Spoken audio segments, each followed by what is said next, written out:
I think the biggest fear of the power structure at the top levels, that lower ones might not understand, but at the top levels, clearly their fear is that we become aware of who we are.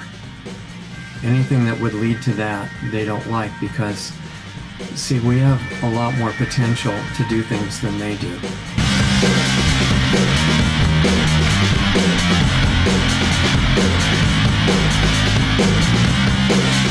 From Acapulco, Mexico, this is Anarchast.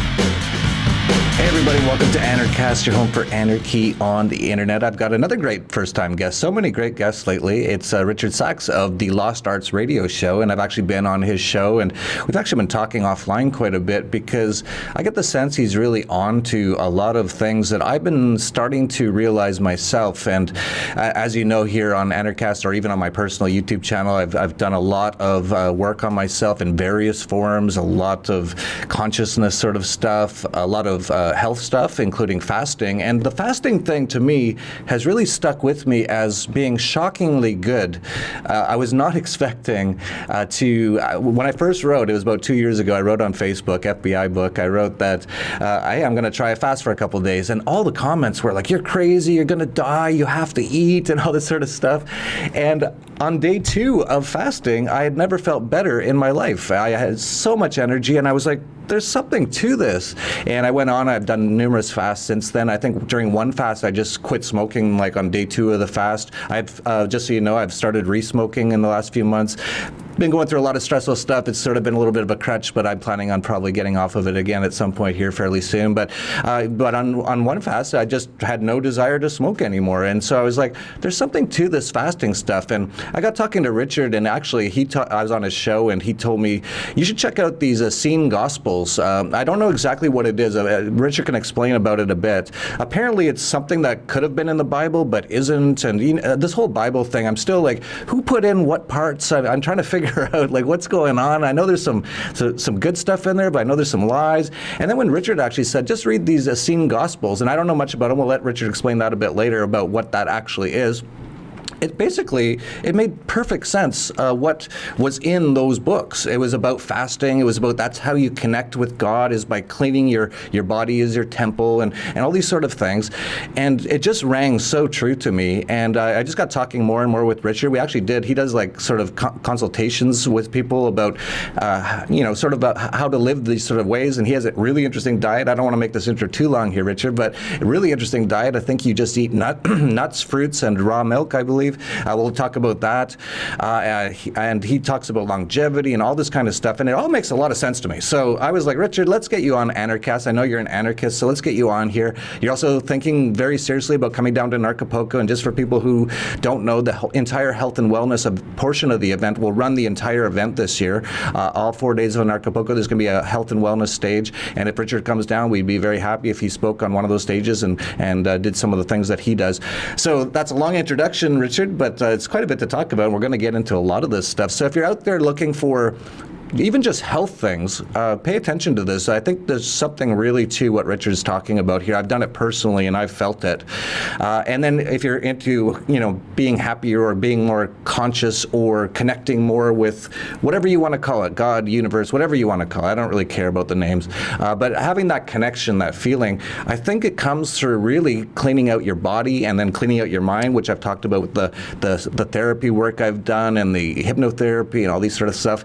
Richard's really quite an expert on a lot of this stuff, so I just want to throw it out there that I've tried all these things, and all of them have been working very well for me. I've been doing incredibly well personally. So Richard, true pleasure to have you on. You know the first question, how did you become an anarchist? Well, actually, I guess I was born with the problem of needing to question everything and say, why? Well, I had to be able to talk first, but as soon as that happened, I started asking, why do you have to do this? And I really gave probably an unintended hard time to my elementary school teachers, because like I remember when they said to memorize the multiplication tables, I wanted to know why.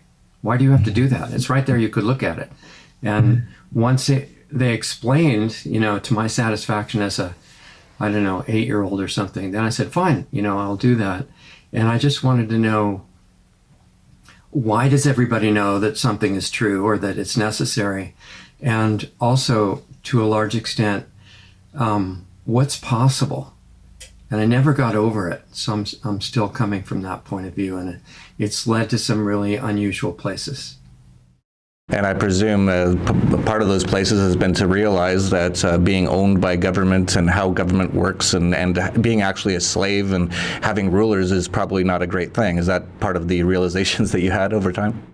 Yeah, I wondered why that is, because, it was a really long process for me to finally realize the nature of the entire power structure that is behind governments and global corporations now, because they're almost indistinguishable at this point. And governments are legally corporations for the most part, or webs of corporations. And I wanted to totally understand where that came from, what's behind it, and I saw it creating incredible suffering in the world. And I just had a preference to not see people being, torn to pieces that way. And I started serious health research about 1965, and then about in the last 20 years of that, at the same time, I did a really in-depth investigation of the global power structure and how that's been in control of most of the world for a long time. Took that back several thousand years and at least that far. And I found out that at the top, it's actually controlled by very brilliant, very malicious beings, not very many of them, that normal people would never think anybody could come from that place. And I think that's their main camouflage, is that people think other people are kind of normal. And on those levels, it's not really the case. Yeah, that happens a lot with a lot of people when I'm trying to explain to them. Now, these people are, as you pointed out, incredibly smart. I don't know how they have these levels of knowledge, and that's something too that we can talk about how you can possibly attain these levels of knowledge. And I think, for whatever reason, incredibly smart, but also incredibly nefarious, and they have no problem killing tens of millions or hundreds of millions of people just to get their way. And I think we talked about this before in another conversation about it's not really about money, it's about power and control and subjugation of pretty much the entire human race, which they've done to an extent now, as we know. And you're talking about your experience in the government indoctrination camps and schools. I remember too when they're like, you have to memorize all these mathematical tables, and I was like why? And they're like, well, it's not like you're going to have a calculator with you all the time. And it's like, oh really? Like I've got more than a calculator with me all the time. It's fine. I don't need to. It's great if that's what you want to do, right? If you're really into math, I'm just not that into it. It's like it's useful, obviously, and it's good, and I need to know numbers at certain times, but I don't need to be memorizing all this stuff. So I was very much the same way as you, just questioning everything, and I think I've gone on just to continue doing that my whole life as you. So, where do you start with what you've learned by questioning everything? What would you like to say to people about what's really going on, or what it is that you've learned? Yeah, I mean, considering the depth of this subject, I'm so grateful that you've scheduled 12 hours for this interview. I don't think we'll finish in that time. But I can't do 12. It's too much. But we could talk about it easily for 12. We could talk about it for 12 days or 12 months. Almost endless amount of things to talk about. When you really understand what the subject means, it's who you are. And out of that comes what you can do. And what's the point of being here right now? What's your purpose? Because, as you know, any activity that starts without a clear sense of purpose is probably going to go off track without even knowing it. Several things I wanted to say at once. One was that you were describing the motivation of the people at the top. They have no problem in doing some unpleasant things to people to get their way. And it's even beyond that. Some of these people at the really top levels, what they want is to cause massive suffering as much as possible. And that's the ceremonies that they're into, of doing things to children and stuff. It really is going on. It's beyond a horror movie. And it's not the point to get into that and feel really upset. It's just to be strategically aware that that's where all these different agendas that we're dealing with come from, that seem like separate things. The toxic medicine and the poison food and water and air, and the chemtrail activity that's going on now all over the world and has not just toxic metals, but dried blood cells and biological weapons and stuff in it, and the frequencies they're choosing for the Wi-Fi and the wireless devices and the smart meters and 5G. And this is all unified. It's these guys, in addition to being incredibly smart, are geniuses at organization, and not just in telling people what to do, but providing different levels of motivation to the different levels of servants they have. You know, some think that it's going to be fantastic money and power and prestige and perks, and they're into it for that. They don't know who they work for, really. And then at higher levels, they tell them, we're going to reduce population. And at the top levels above that, they let a few people know that, yeah, that we're doing a ceremonial sacrifice of the entire biosphere, because they believe in the doctrine of sacrifice, which is that if you kill something innocent, I know this sounds bizarre, I'm sorry, but it's in the Bible and all kinds of scriptures. If you kill an innocent being and you do it just right, God's going to be really happy with you. It's going to be great. You're going to get all this spiritual benefit, and then you're going to eventually merge with the being that you're worshiping, which in their case is a not very nice being. And at levels way below that, it's about money, but not at the top. So my interest in that was not to get lost in it emotionally, but to be aware of it. And then my question was, since I like solutions, and it looked like you couldn't really overcome what they were doing with that much momentum by fighting individual issues head on, what can we do to take out the cause of the whole thing? And I still feel like that's a primary interest, probably the primary interest. And then on the way to that, I found a place where health fits into it, because what we're told about health is not the real story. And doctors in the US and other parts of the world get murdered for exposing even a little bit of it. And I thought, well, we need to expose all of it, because if we have a total picture of it, we could use it. And then from that, once you're done with your health problems and that doesn't bother you anymore, and you're not worried about aging or infectious disease or degenerative diseases or cancer, all these things, once that's gone, which it easily can be, because that's our normal state, then you can start your real work, which is internal and not physical, but it affects the physical dramatically. And that gets to where you can actually affect the root of this thing that they intend to do to the world and reverse it. That interests me a lot. Yeah, for people out there who, I've met some people, for example, we have at Anarchapulco speaking people like Mark Passio and David Icke. And the reasons I want people like that there is because they have done a lot of work to try to figure out how this whole system works, and they've got a lot of evidence of it all, and some just amazing work and how it all works and why and all these sort of things. But there's some people who I meet every now and then, they're like, why do you have all these crazy conspiracy theorists at your conference? And I'd like to explain to them somehow that what you see isn't necessarily what's really going on. And for whatever reason, some people just refuse to even to think about that there might be other possibilities. And really, that's really what it comes down to for me, is at least giving people, or at least allowing people the ability or the opportunity to have access to this information, and if they so choose, to look into it a little bit. But as you know, Richard, and as I know, and I've looked into this stuff for probably about 20 years straight now, every rabbit hole you go down, there's the same people at the end, and you see how they're doing it, and it's amazing. I wouldn't believe it if I didn't see with my own eyes how they do it. And you pointed out how they're incredibly smart. I just, and they're like, I don't know how they know all these things that they do and how they're able to do a lot of the stuff they do. At some level, and we can even talk about this a little bit, there's some sort of spiritual level to it. They're getting some sort of access to something to be able to pull the blindfold over people so easily.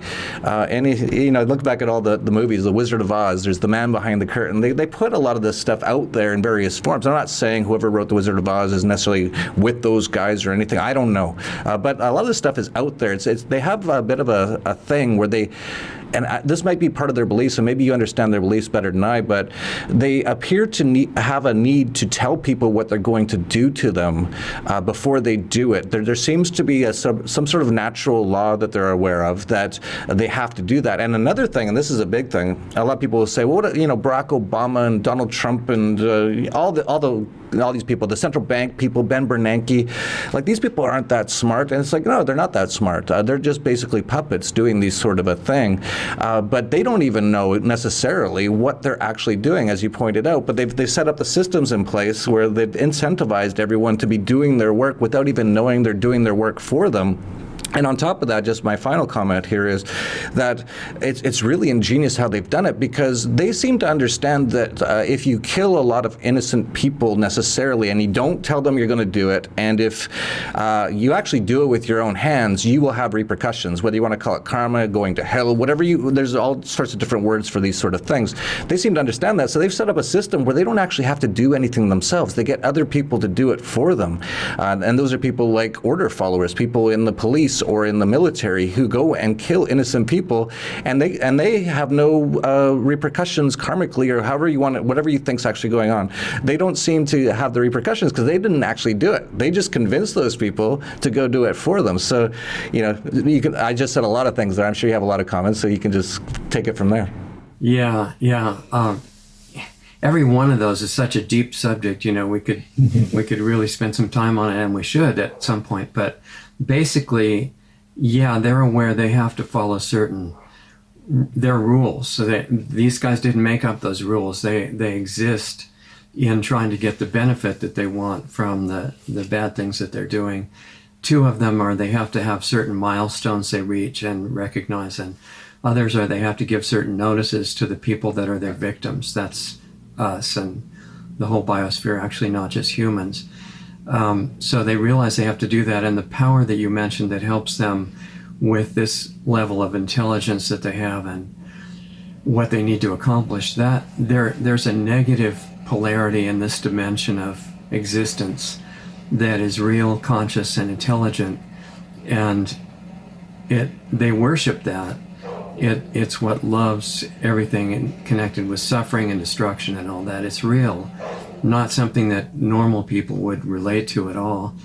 And it does give them the ability to achieve more. It's used a lot in Hollywood and other kinds of business areas and things like that. And in fact, some of the performers in Hollywood have been surprised by it and said, wow, they wanted me to actually worship Satan to get this position, and they weren't kidding. And the word, whether you call it Satan or not, makes no difference at all. It's that there's a frequency that goes with that dark energy, and it does give people a certain kind of power that's like a drug, and then they get all excited about that and want more, and then in the end they'll do whatever it takes to get more of that. The problem with that, and I have several things I want to say at once in response to all the issues you brought up. The people that are, well, two main things. The people that are thinking that they're going to avoid the karma for what they're doing by following the rules, getting people to do it for them, and thinking that we're so stupid that we'd go be their servants, which most of us do in certain ways. They're mistaken in that they will not be immune from karma for doing that. From what I've found out about where karma comes from, it's in deep programming in the consciousness and the mind of the person that is doing the actions. You don't need some nasty God to enforce penalties for things, because your own consciousness will do it automatically. No separate God has to watch you carefully, and if he doesn't see what you're doing, you're going to get away with something. You don't get away with anything ever, because your own consciousness is right there, and because it comes from the same source. Even if you're playing the part of a really bad person right now, you came from the same source as everything came from, and that consciousness is part of that, and it wants you back. So that's the reason that it enforces karma. It's actually for your learning experience and benefit, and that's a huge subject in itself. And it's not evil at the deepest levels, and neither are the people who are playing those parts. But for us, even knowing about the extent of the negative forces, the nice thing about that is that the positive ones are so far beyond that, that the solution is being carried inside everybody. And just knowing about how bad things are doesn't mean that the end result is going to be bad. In the long run, we're guaranteed to be okay to such a degree we can't imagine. But what my interest is in that, in the present lifetime and moment for right now, is I personally prefer for people and other beings not to have to go through all this torture. And so I wanted to know, yeah, we'll be okay in the long run, which I really feel clear about. But how about being okay sooner than that and turning things around on this planet so it doesn't become hell on earth, which is part of the plan before extinction? Why don't we do the opposite? And I found out we have the ability to make that happen. Yeah, one of the things I've said in various ways, and I really do believe, is that we all have the ability to change the world. And the thing that I think we've been mostly sort of robbed of is not knowing that, having that knowledge taken away from us, that every single person can actually change the world in a good way if you want to, and it's actually not even that hard. But they put all these systems in place. You're born, they're cutting off half your skin off your penis, circumcising, they're injecting you with vaccines, they're rubbing stuff in your eyes so you can't see your mom, so you don't have a love connection with your mom. As soon as you get through all that, they got you, oh, don't breastfeed because that's not very healthy. Here, take some chemical milk, and then throw you into the government indoctrination camps. You're getting beat up, and you're being told that you better get an A or you're never going to have a good job, and all this stuff. And I could go on and on and on. At the end of the day, leaves people going, oh, this life sucks. I'm no one, and I have no ability, and I just have to go along and get a job and do what I'm told, and all these sort of things. But the actual truth of the matter is every single person has the ability to dramatically change the world, in my opinion, and I know you believe that as well. I guess, for maybe you want to talk about that, or maybe we should talk about how you can get to that stage. And I know you believe that health is a big part of that, to sort of be able to vibrate on different levels, to sort of raise your consciousness, to be able to affect the world in ways that we're capable of doing. Yeah, another 10-hour question. It's really great. And I do totally believe every single person has virtually unlimited power. And it's not primarily by what we do physically, although that comes as a natural outgrowth of what happens internally. But my understanding now, and I'm just totally aware that I'm a beginner in all this, and I have enough that I have to share it now. I've spent more than half a century on it, but compared to what there is to know, I mean, I'm below preschool level, and I really mean that. But still, what I've seen at this level so far is that we're totally not physical beings. We have these amazing costumes, physical bodies, and we have minds, which are different than brains. Brains is part of the body. Mind is above the physical level and survives physical death. But who we are is not mind. It's not energy. It's not light. It's not frequency. It's what all those things come from. It's really quite, totally mind-boggling, and reconnecting to that, to one step after another, closer and closer, makes everything else possible. And whatever you do on the physical level starts to have immense amounts of power and potential based on the consciousness. And the reason that physical health matters for any of that, you can do a lot of it without, even if you're really sick and everything, but it just makes it so much easier to get the internal connection back once you get rid of the health issues. And so when I ran into the book that you mentioned, the Essene Gospel, I was about 10 years into the health experimental research that I was doing at that time. That was 75.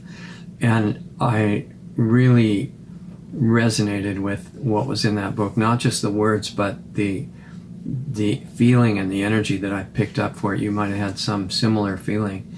And for me, I remembered actually being there, and I have some partial memory of old times like that. I'd like to have a lot more, but I had enough, so I recognized it, and I started working on how do you adapt what Jesus was actually teaching in terms of physical health that, like you said, never made it into the Bible. That went through a lot of hands of human censors for their own reasons, and they were setting up a power structure as well. It was called religion, but it was like a government in a way. And Jesus was never teaching religion in my experience, but he was teaching incredible stuff, not just how to reconnect to your source and how to live to do that and then what that would allow you to do, but how to take care of your physical body. And it was incredible. So I took that, and it was all set in an environment of about 2,000 years ago. And I said, well, we really need to know how to do that, how to adapt it to use now. And so I spent a lot of time over the next 40 some years experimentally trying it, and like you're doing with the fasting, and I wanted to know all about how will it fit in the current environment so that we can then use it to get to the next level and start reversing the trend that's negative in the world right now, so people have I just want everybody to be okay. I mean, that's my whole motive. So, but what I did find that was really interesting is to really do the physical things that Jesus is referring to. And a lot of other great health teachers have referred to parts of it as well in more recent times and older times too. In order to really put it to use requires starting to work on consciousness at the same time. Because if you don't do that, then you run into emotional barriers that come up when you try to change habits that you're really attached to. And the obvious addictions are not the only ones. I mean, just because you're not a heroin addict doesn't mean you're not an addict in 100 different ways. And when you start to have to physically look at those and even consider changing them, it feels scary and difficult, and your mind will come up with a million ways why it may be illogical, but you'd rather be sick and have a harder and harder time than have to actually face your own daily habits. And so to not have that barrier, that really interested me, and I had to find consciousness tools that take away the need for willpower so that you can do this easily. And I found that to be very valuable. Yeah, that's great. I don't know if you want to get into some of those tools, but very interesting. I know you also have a sort of a private radio show thing that, as you told me earlier, like if you talked about a lot of stuff, you might get banned or killed off the internet. One or the other, whatever comes first, you know. Yeah, one or the other. And so you're a little bit careful about how you spread that information, and we've seen it with natural doctors coming out with stuff, and they have major problems, and I've seen it with everything I ever do. Trying to attack the system, or not even attack the system, but trying to get away from the system and live a better life. You will, they will do some things, and they'll try to stop you in various ways and things like that. So, I was actually trying to be pretty invisible for most of the time I was doing this work. And then about 5 years ago, I got asked to do the radio show that you were on. And so I figured, all right, this is obviously what I need to do, and I'm just not going to worry about it, but I'll try to be as smart as possible about the words I use and what to do. So I think the biggest fear of the power structure at the top levels, lower ones might not understand, but at the top levels, clearly their fear is that we become aware of who we are. Anything that would lead to that, they don't like, because, see, we have a lot more potential to do things than they do. Because one of the many laws of nature that we haven't been told is that if we have malice for anybody, bad intent for anybody, whether it's justified or not, because it's always justified when people have wars and stuff, both sides are justifying to themselves. And if you have any malintent toward anybody at all, even if they're really being bad, that restricts you to the lowest levels of access to your power. And that's restricting the whole negative hierarchy right now. And they know it at the top. And they know we don't have that restriction. So what they want to do is two things. One is give us that restriction by making us hate each other, at which point, forget accessing your own real power, you won't do it. And the other is to keep you away from any reality of understanding who you are and what you can really do. So that's good guidance for us. Government guidance in general is wonderful. I trust government completely, because whatever they say is great, with rare exceptions, is probably going to really hurt or kill you. And what they say is dangerous is probably essential for life. So it's a wonderful guidance source. And if you take it to the top levels, their main thing being that we should never find out what we can really do. Great, that means that's the main thing we should focus on. And we can talk about tools for that. There are these two things happening in parallel when you try to make some progress in this direction. One is that we're physically doing things, most of us, because we don't know, that are really hurting our bodies. And the other thing is, in parallel to that, mind. I'm sorry if this is going to sound really weird, but we're on your show, so you're used to it. None of this sounds weird at all to me. Okay, good. Mind is a really important thing to understand, and so is body. We think we understand our physical body. I'm this old, I look like this, I'm this raised, or this tall, or this much weight, or whatever, but some of this is hard to put in words. But because the origin was formless consciousness, what people call God or spirit or source, or the name is completely irrelevant. I don't use the word God too much because it's become stereotyped into this really nasty male figure that wants to throw you into permanent torture if you don't obey. But it's because he loves you so much. And I'm not trying to do that image at all. I'm talking about something way beyond that human concept that people will kill for, as at a level that we don't really have access to yet, but we can, because it's where we came from and it's who we are. So when we came down to the physical level, we needed a couple things in order to have the experience that we needed here for the lessons that are available on this dimension. One of them was we needed an interface between spirit, which is what we are, no matter what we believe. That's a whole other issue. We needed something called mind as an interface between that and the almost infinite information that defines the physical world. And that's mind. And mind is amazing, and it has access to all information relating to this level. It doesn't have a subconscious or an unconscious. That's from our point of view, because we're not in touch with it. To mind, it's all conscious. And mind is self-aware. It's not a thing. It's not like just some kind of energetic entity or something. It's aware, like a person is, even though it's our projection. So that opens up possibilities. It means that we can have two-way communication with mind. And if we make it into an ally, all kinds of things like the basis of karma completely change. And the old yogis in the Himalayas were really smart guys meditating in caves and trying to get through the facade of the physical appearance of everything. And they saw that mind was generating these thoughts and emotions that were really messing up their life and clouding their perception and making them identify with things that they weren't. So they tried to fight with mind.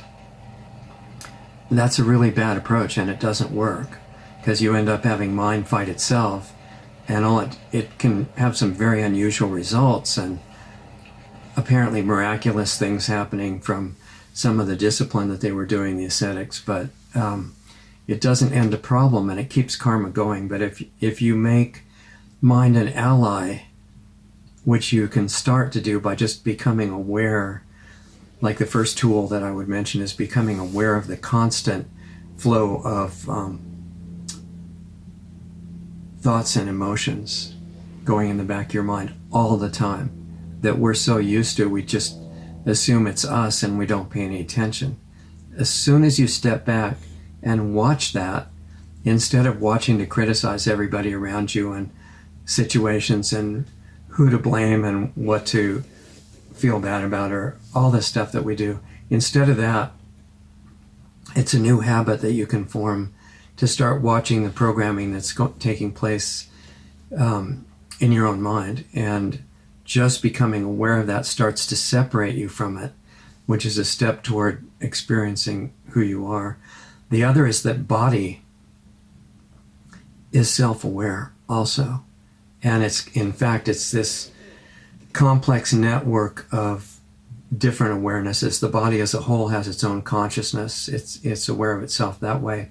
Every part of the body, like your arm, has a separate consciousness capable of communication. And you take it down to cells and atoms, every one of them is a self-aware being. This is all interwoven, and we're the resident, and they're all keeping their focus on us all the time, which is why, like looking up to God or something, they look at us with that degree of constant focus. And that's why your thoughts and emotions affect your physical body, because the body and the cells and the parts of the body and the organs, they take your thoughts and your emotions as orders, like definitions of reality.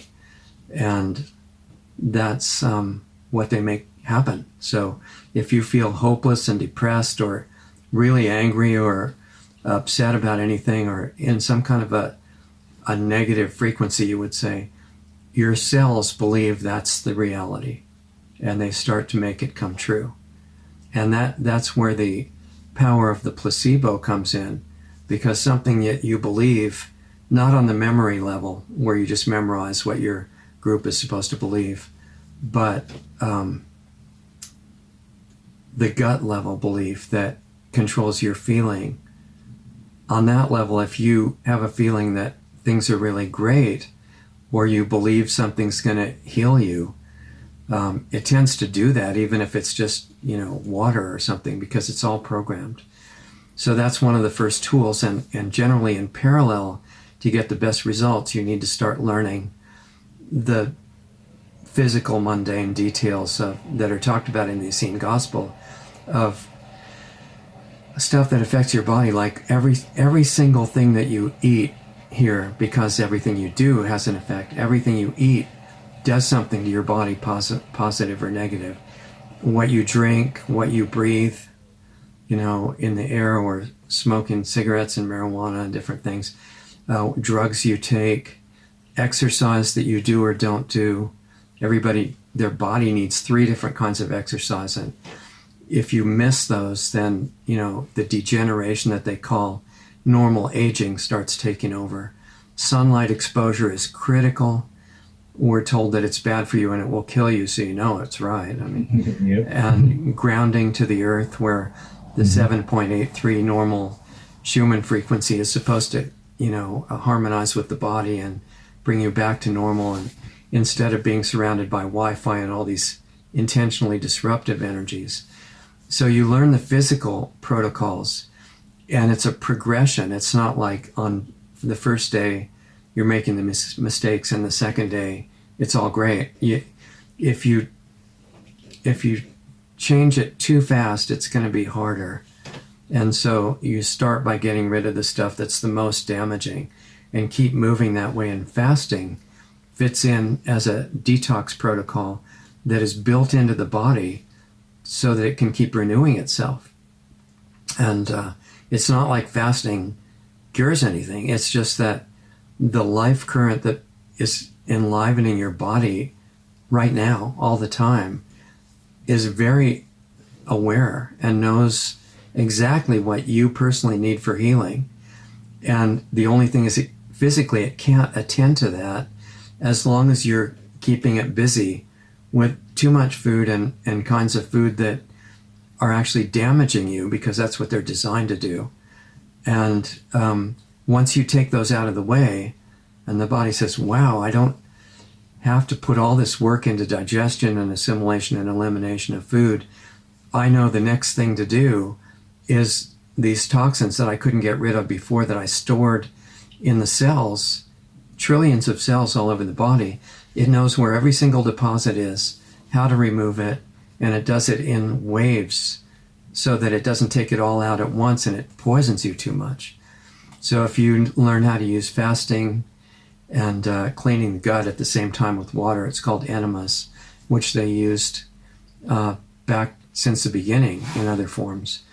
Then the physical level and the consciousness tools work together, and you can tell if you're getting closer, because as you do, this feeling of, I can't even describe it, it's like really happy, starts coming up from nowhere. And because it's part of who you are. We're trained that we need everything outside to happen a certain way to be happy, or it comes from a different person that you're with, or it comes from some great event that happens. That was never true. The real happiness is in the other direction. It comes from inside you.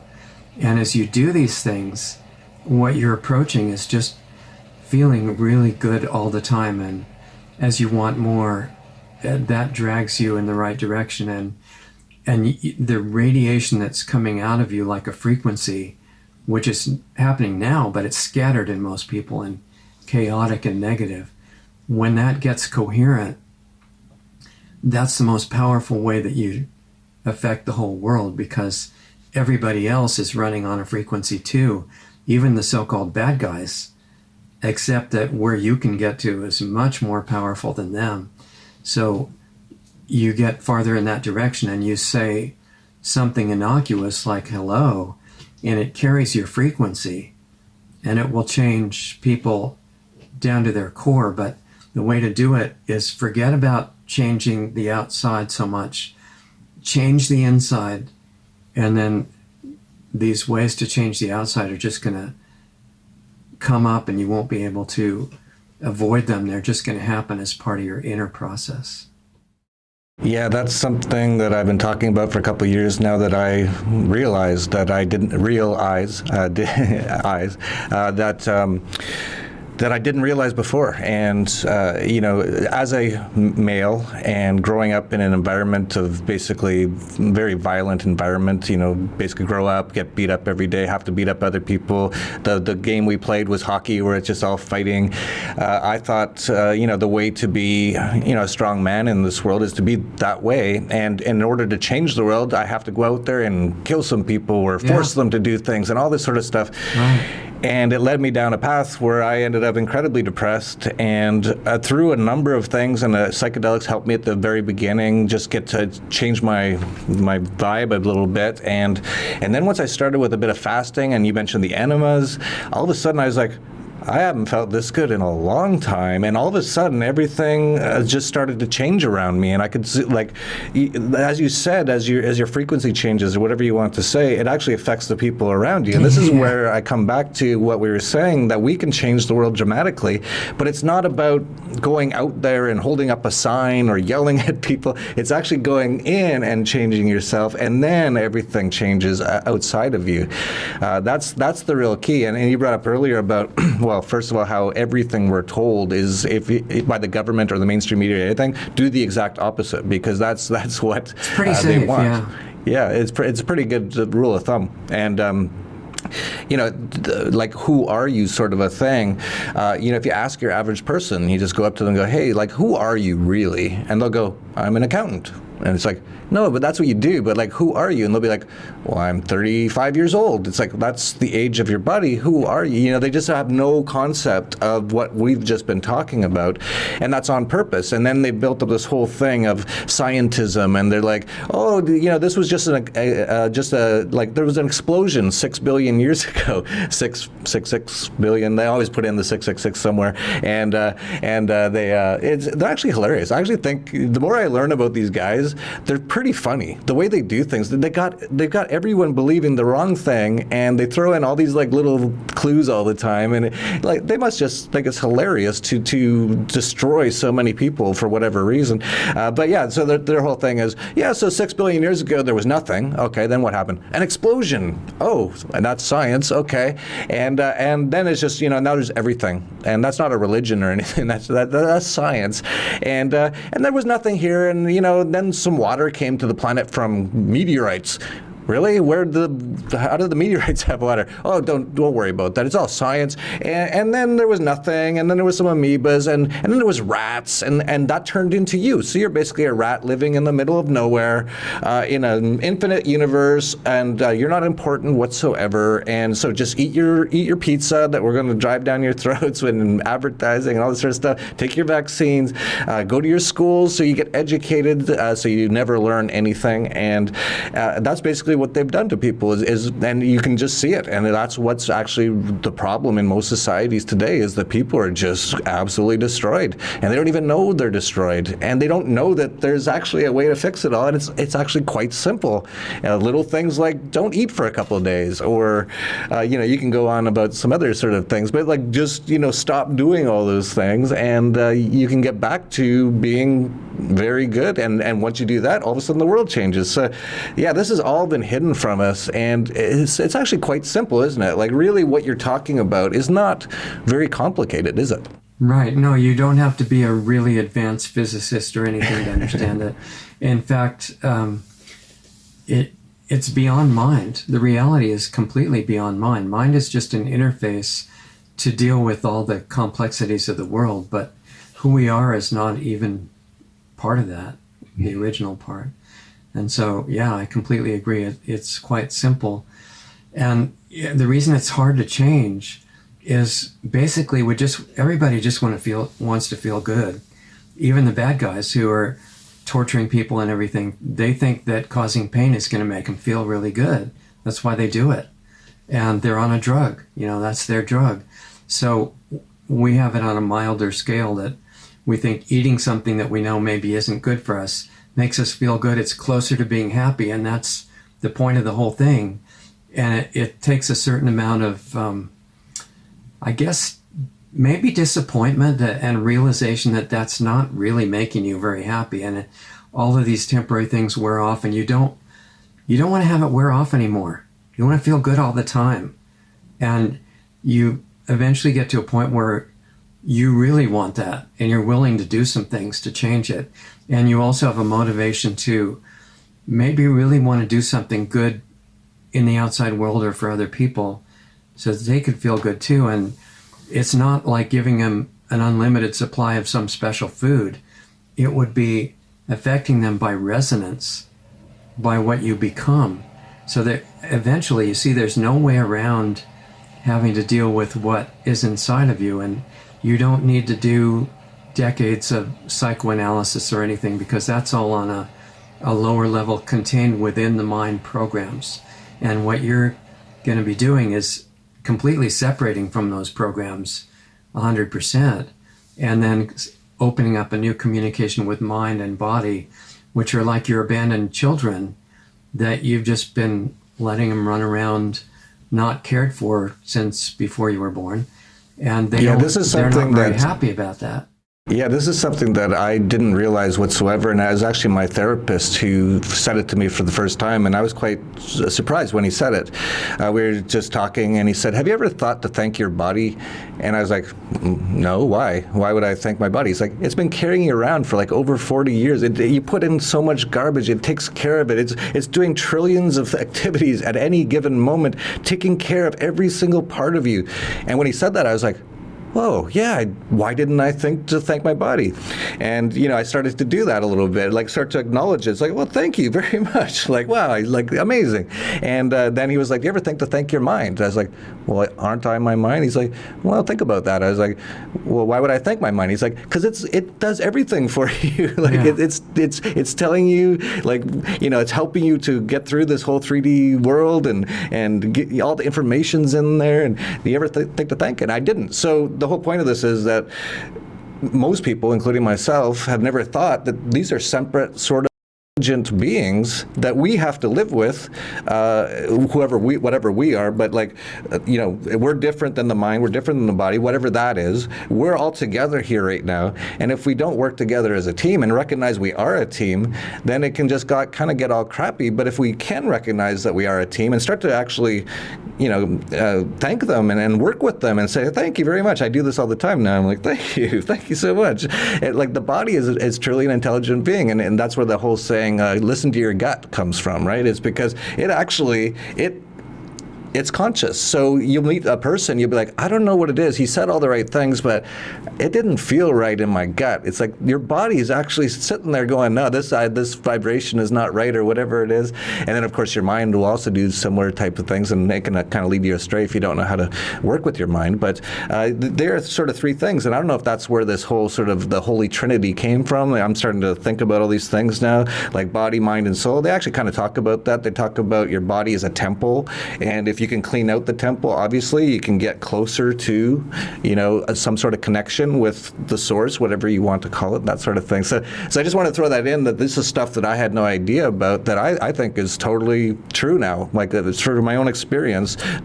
My body is an intelligent, separate entity, and so is my mind, and it's sort of like trying to figure out how that all works together and work better with them can really have some amazing results. Right, and it can totally change your relationships to every other person in your life as well, in a few different ways. One of them is, like you were saying, the people that are not friendly. In fact, maybe they're so intimidating or distant that you can't even talk to them. They're affected starting immediately by changing your internal perspective. And we don't realize it, but you've heard that people who practice certain religions like Santeria or voodoo or things like that are involved in cursing and blessing people, right? And they really believe in that, but we don't realize, most of us, that we're actually totally devoted to that, and we're doing it all the time. So the way that you feel towards somebody affects them, even if they're not conscious of it. And we're cursing and blessing people without paying any attention. If you start making that conscious, just like your other guest was talking about, Anil was his name, I think? Anil Gupta, yeah. Yeah, he was saying about acts of kindness. Well, your intent and your thought are acts of kindness or unkindness nonstop. So not only are you doing a lot of these acts all day, you're doing them all the time. And if you start blessing everybody, which means really sincerely on a feeling level wishing for wonderful things to happen to them, even if they're really unpleasant or difficult or dangerous people, because that could be us if we were looking through their eyes, then that comes back to you like multiplied, starting immediately, even if you don't feel it. And when they, you talked about the things in the Bible, some really good things and some not true things and some really nasty things all mixed together. I think they left some good things in there by mistake, actually. But one of them was love your neighbor as yourself. And we may not realize that's because they are yourself. We're not just one team and family. We're actually one being experiencing itself in all these different forms. So that's why we're so affected by each other. And if you start using that connection by sending out the most wonderful wishes for everybody that you really mean, it starts immediately changing everything about your perception, changes your whole world.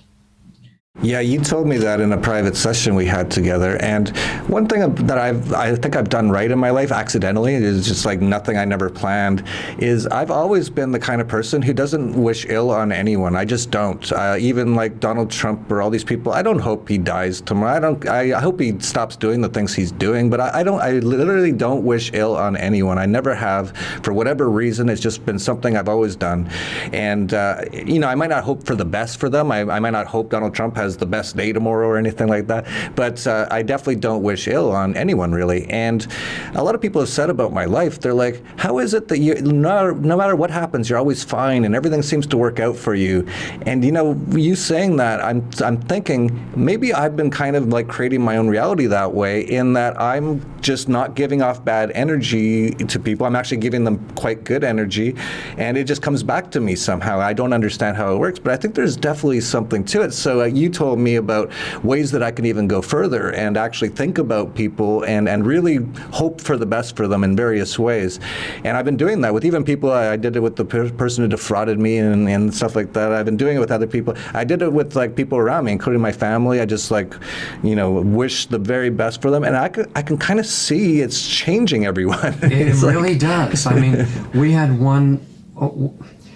I don't mean to make this longer than you want to make it. Yeah, we shouldn't make it too long, but yeah, go ahead. Yeah, I mean, there's so much really relevant, important, interesting stuff here.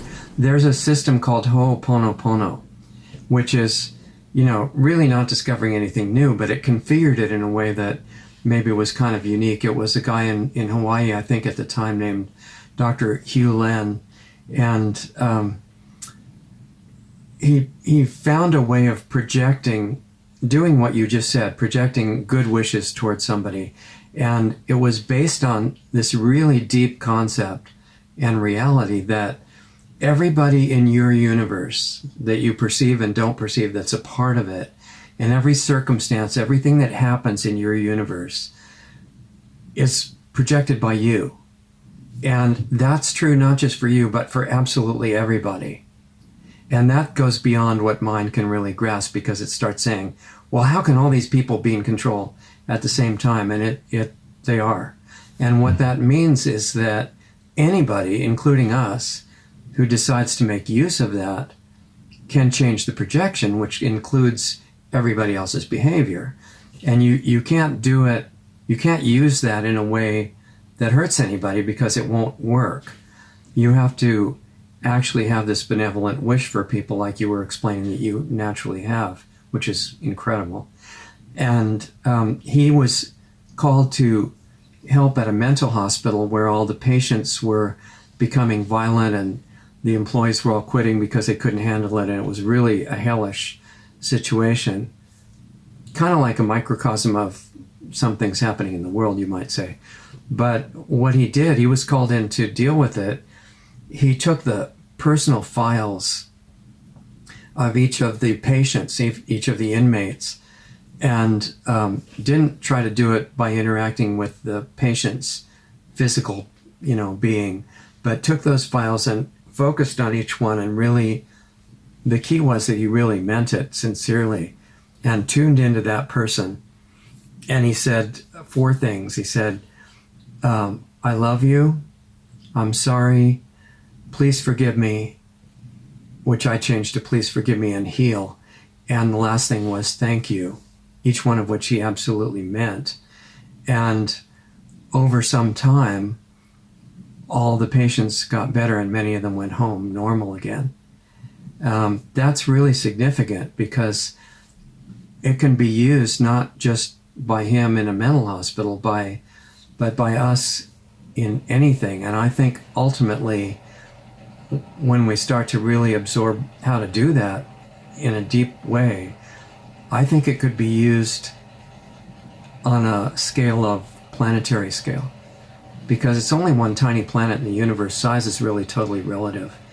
And once we get rid of the belief that we can't do that, if we make the change internally and not just say we believe it, but really change our perception, I think that's our key to turning this whole thing around on a level that we're going to like a lot.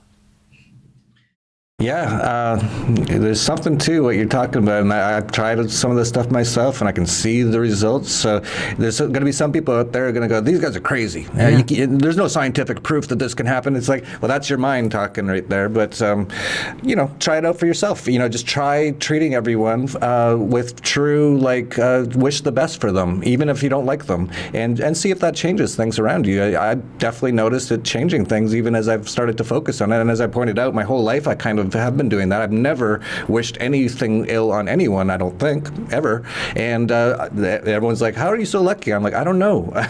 Like, maybe I've already been doing some of that stuff, and it is reverberating back to me in whatever form it is. Not to say that I've had the perfect life. I've had a lot of problems, but I always seem to get through everything fine. I never seem to be sick or anything, and all that kind of stuff. One of the main barriers of people even thinking of trying to do that is the understanding of what love means. And we've all been taught that first you really like something or somebody, and then if it goes further, like you really love them, you think they're wonderful.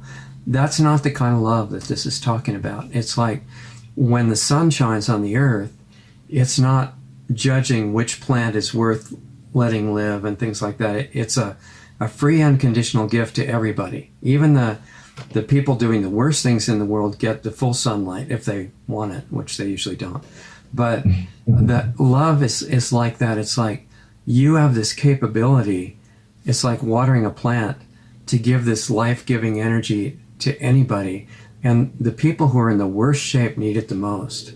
But everybody does. But you have this unlimited supply. If you feel like you're giving it from your personality, you can burn yourself out and it doesn't work. But if you feel it coming into you from an unlimited source and just let it flow through to everybody and say, here, share it, because it's just rushing into you in a flood, not only do you not get tired or burned out no matter what they do, but you're going to really like the experience. It's kind of exhilarating.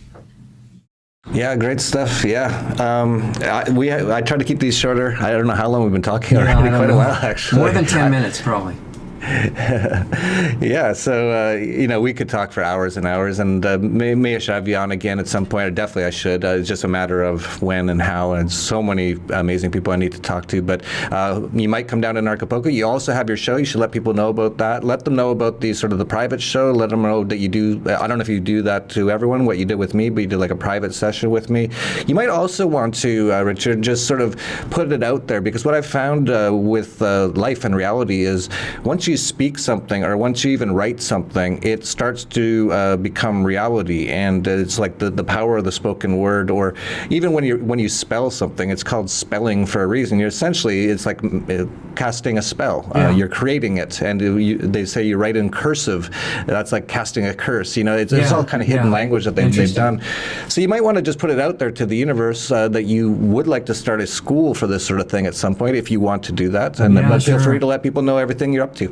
Okay. Well, if it's okay, then in response to that, I'll mention 4 different things.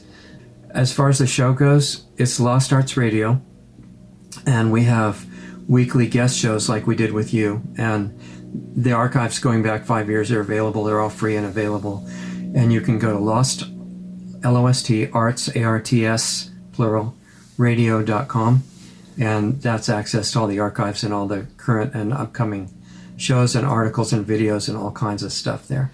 The private club, also one more thing. Lost Arts Radio has a couple of different shows. It's got a guest show, like I just mentioned.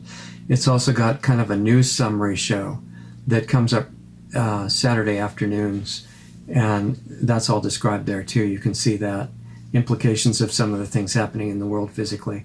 And then the club, which is really a major focus.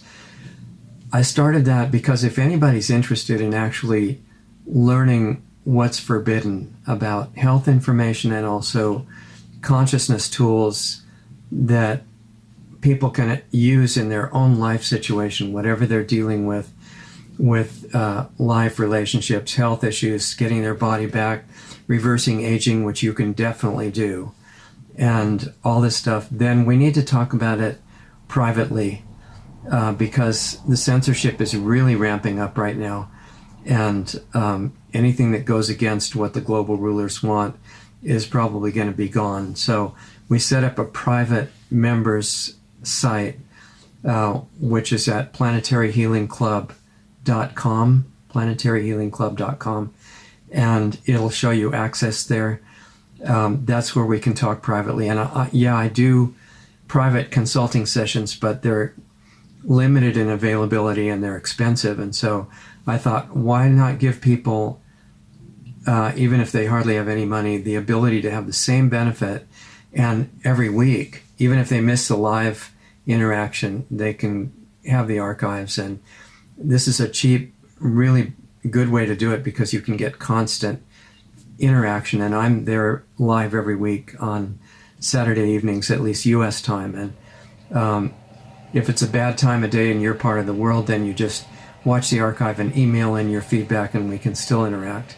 PlanetaryHealingClub.com. That's really exciting. That's to get your own life and health back, but also, if you want, to become part of a very serious project to change the situation planet-wide. And it sounds impossible, but it's not impossible. There's some incredible stuff that you always had available, and we just get out of touch with it, that's all. It's beyond what people would call magic. And then as far as the last thing that Jeff mentioned, people think I'm crazy. This will cement the idea completely. That when I was sleeping in a lab where I was working at the time, and I was given details of a school that I'm supposed to start so that it's not just a few of us, but everybody around the world who's ready to actually to look at and do the work required. That's the thing about Planetary Healing Club. It's not really for spectators so much. It's if you're ready to really start changing stuff in your life and do the work, we'll get into the specific tools. And the school is a place where it could be demonstrated and experienced out in the open physically.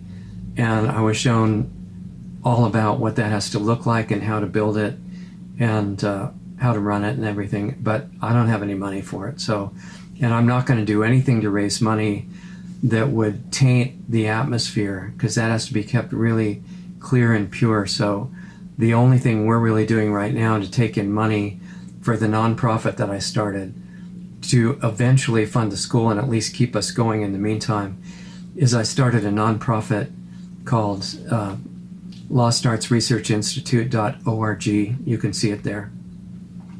And if we find a way to get the money without compromising the intent and with no bad strings attached or, promoting anything I don't really want to promote or anything like that. If we find a source of the money, and I know there are people around who could support it if they wanted to without even noticing, then we'll build a school. And I have the details so that we could start building it tomorrow if that happens. So it's out there to the universe now. That's great. So I think most things that have been really changed the world usually come in the form of some sort of just download from the universe. You hear about this all the time. So I don't find there's anything strange about that. In fact, a lot of the things that I've done that have really, changed some things, it usually comes in the form of I'm meditating or in a dream, and it just comes in, Exactly. And we shouldn't have preconceptions about how it has to happen. So whatever's supposed to be, that's what I want. And the more you learn about your source and how connected you are to it and how really that's ultimately who you are. It's not sacrilegious to discover that. And all the greatest teachers who have been trying to share this stuff, many of them had to eventually say, yeah, that's what happened. That's who I am now. And they usually got tortured and killed for openly saying that. But it's where we're all going, and it's not a bad thing. So in the end, you just don't want to do anything other than what Spirit wants and say, okay, you take my life and just live it for me. That's not some selfless thing at all. That's 100% selfish. It's just realizing that that's what's going to really start making things better in amazing ways. Might as well start enjoying it right away. So I'm hoping I can meet some of you guys at Anarchast and maybe at the club meetings too. You're invited. Great. And hopefully you can make it down to Acapulco. There's going to be so many people that are so on the same wavelength. Yeah, and so many people that are on the same wavelength. As you pointed out, Neil Gupta, which is doing similar sort of stuff. I've had on so many people. They're all going to be at the health and wellness sort of portion of the event. So it should be some amazing people around, and as we're expecting 2,000 to 3,000 people also coming as well, and so many of them are just on a different level than most people you ever normally meet. So it's really quite an amazing event. I hope you can make it down. If you like this video, if you found this interesting at all, and I don't know how you couldn't find it interesting, but if you found this useful or something something that you enjoyed or anything like that, just hit like, subscribe, share down below. We get censored, we get shadow banned. I think I have 250,000 subscribers to YouTube on Dollar Vigilante, and then we'll put up a video and it'll get like 5,000 views or something. So we get shadow banned and all that. So hit the like, the subscribe, share. We're also on Steemit, we're on DTube. Support us there if you can, or whatever you want to do. I don't really care, but do what you want to do. It's all that sort of giving and giving back sort of a thing. So if you enjoyed this video and you want to give something back, just hit that little like button. Doesn't hurt too much. And one thing about that, Jeff, I'm sorry to interrupt. Keep your train of thought, but as far as the shadow banning and the banning is going on, we have the same thing on YouTube, and we might get almost no viewers. But when that finally gets banned completely, there are multiple channels, but one of them that looks like it's going to be really good is brighteon.com. BRIGHT Eon, like bright future or something like that. Brighteon.com. And if we disappear everywhere else, that's still going to keep us live, so you can find us. Great. I didn't even know about that one. I know about BitChute, BitTube, DTube. I think we're on all of them.